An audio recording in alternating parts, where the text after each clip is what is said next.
أنت نور الله فجرا جئت بعد العسر يسرا ربنا أعلاك قدرا يا إمام الأنبياء أنت في الوجدان حي أنت للعينين ضي أنت عند الحوض ري أنت هاد وصفي يا حبيبي يا محمد يا نبي سلام عليك يا رسول سلام عليك يا حبيب سلام عليك صلوات الله عليك يا نبي سلام عليك يا رسول سلام عليك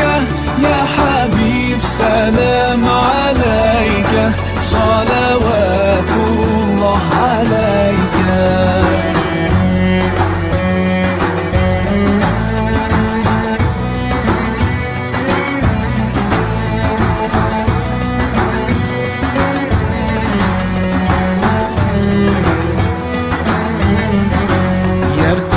But I can't imagine how many people go through this all the time.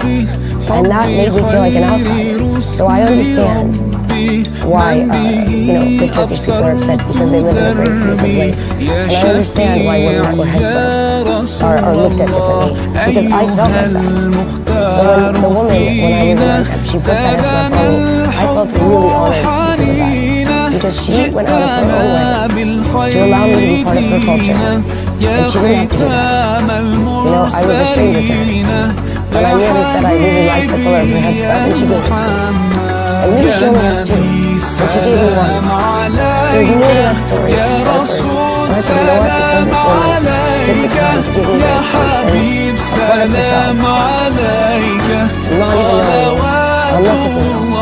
And my first thought that I said to you, I said, but it's good because people are going to look at the headscarf and only talk about that. They're not going to ask me questions about why. Because that's not interesting. It will become headlines.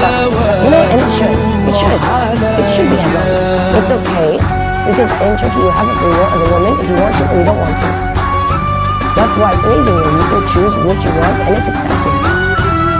Whereas I'm in America living the Quran and I'm the devil. No, you have to acknowledge the good parts of a place where we think is so bad. People think it's so dangerous. We're sitting in a really nice place and we're very lucky to be here. So it's about time we start, recognizing the truth and